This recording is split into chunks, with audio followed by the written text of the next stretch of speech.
नमस्कार विद्यार्थी मित्रों, धोरण 9 विषय हिंदी सत्यप्रकाश शाला में तमारुं स्वागत है। गया लेक्चर में काव्यशास्त्र सूरदास के पद આપણે એની સમજૂતી જોઈ। આજે આપણે એનું સ્વાધ્યાય જોશું। કાલે એક્ઝામ છે એટલે એક્ઝામ માટે ફરીથી ઓલ ધી બેસ્ટ ને આ તમારે સ્વાધ્યાય પાકા ચોપડામાં એકવાર લખી અને પાકું કરવાનું રહેશે। તો પ્રશ્ન પહેલો, નિમ્નલિખિત प्रश्नों के उत्तर 5 या 6 वाक्यों में लिखिए। पहलो प्रश्न है, सूरदास जी ने किन उदाहरणों द्वारा अपनी अनन्य भक्ति भावना प्रकट की है। रिपीट करते हैं, सूरदास जी ने किन उदाहरणों द्वारा अपनी अनन्य भक्ति भावना प्रकट की है। सूरदास जी कहते हैं कि मैं श्री कृष्ण रूपी जहाज का पंछी हूँ, मैं उन्हें छोड़कर और कहीं नहीं जा सकता। श्री कृष्ण की महिमा भूलकर मैं और किसी देवता का ध्यान नहीं कर सकता। श्री कृष्ण जैसी गंगा का जल मिलने के बाद मुझे कुएं का जल पीने की चाह नहीं है। मेरा मन मधुकर श्री कृष्ण की भक्ति का अम्बुज रस चखने के बाद अन्य किसी रस की इच्छा नहीं रखता। मेरे प्रभु तो कामधेनु के समान है, उनको छोड़कर मैं बकरी का दूध दूहने क्यों जाऊं। इस प्रकार सूरदास जी ने विभिन्न उदाहरणों द्वारा अपनी भक्ति भावना प्रकट की है। दूसरा प्रश्न, बालक श्री कृष्ण के स्वरूप का वर्णन कीजिए। बालक श्री कृष्ण के स्वरूप का वर्णन कीजिए। बालक श्री कृष्ण की मूर्ति बड़ी मनोहर है। वे अपने हाथों में मक्खन लिए घुटनों के बल चल रहे हैं। उनके मुंह में मक्खन लगा हुआ है। उनके गाल सुंदर और आंखें चंचल है। उनके माथे पर गोरोचन का तिलक लगा हुआ है। उनकी लटें मदमस्त घोरों जैसी सुंदर लग रही है। वे अपने गले में कठुला की माला पहने हुए हैं। इस प्रकार श्री कृष्ण की छवि अत्यंत मनमोहक है। तीसरा प्रश्न, सूरदास अपने आप को धन्य क्यों मानते हैं। सूरदास अपने आप को धन्य क्यों मानते हैं। सूरदास श्री कृष्ण के अनन्य भक्त है। श्री कृष्ण के अतिरिक्त वे अन्य किसी का ध्यान नहीं करते।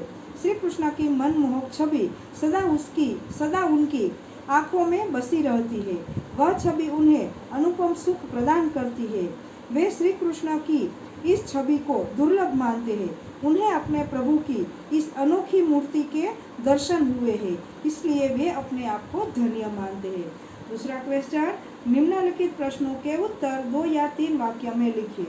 पहला प्रश्न, सूरदास ने किस प्यासे को दुर्मति कहा है। गंगा नदी के जल से शुद्ध और पवित्र अन्य कोई जल नहीं है। जो प्यासा व्यक्ति उसे छोड़कर अपनी प्यास बुझाने के लिए कुआं खुदवाए, उसे सूरदास जी ने दुर्मति कहा है। दूसरा प्रश्न, सूरदास छेरी એટલે કે बकरी दूहने की जरूरत क्यों नहीं समझते।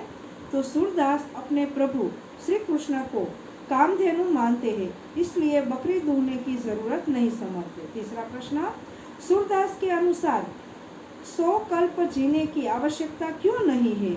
सूरदास के अनुसार 100 कल्प जीने की आवश्यकता क्यों नहीं है। सूरदास मानते हैं कि श्री कृष्ण की दुर्लभ छवि के एक पल के लिए दर्शन भी हमें धन्य बना देते हैं।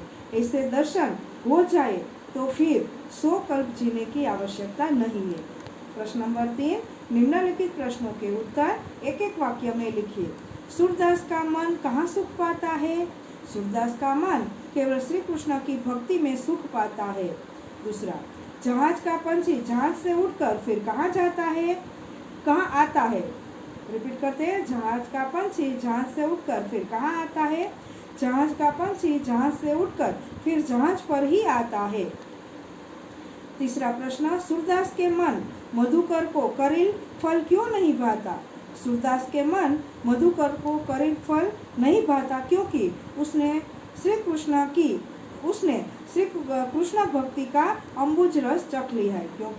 उसने कृष्ण भक्ति का अम्बुज रस चख लिया है। चौथा प्रश्न, सूरदास ने श्री कृष्ण को किसके समान बताया है। सूरदास ने श्री कृष्ण को कामधेनु के समान बताया है। पांचवा प्रश्न, श्री कृष्ण की झूलती हुई लटें कैसी लग रही है। श्री कृष्ण की झूलती हुई लटें ऐसी लग रही है जैसे मधु पीकर भोरे मदोन्मत्त हो रहे हो। छठो प्रश्न, सूर धन्य क्यों हुए। सूर धन्य हुए क्योंकि उन्हें श्री कृष्ण की दुर्लभ छवि के दर्शन हो गए हैं। सातवां प्रश्न, बाल कृष्ण के मुख पर किसका लेप किया हुआ है? बाल कृष्ण के मुख पर मक्खन का लेप किया हुआ है। 8वां प्रश्न, श्री कृष्ण किसके समान निर्मल है? श्री कृष्ण गंगा के समान निर्मल है। घोड़ा किस रस को चाव से चखता है? घोड़ा कमल रस को चाव से चखता है। चलो प्रश्न, श्री कृष्ण के सिर के दोनों ओर क्या लटक रही है? श्री कृष्ण के सिर के दोनों ओर लटे लटक रही है। अस्तु विद्यार्थी मित्रों, आ स्वाध्याय तमारे पाका ચોપડામાં એકવાર લખી અને પાકું કરવાનું રહેશે।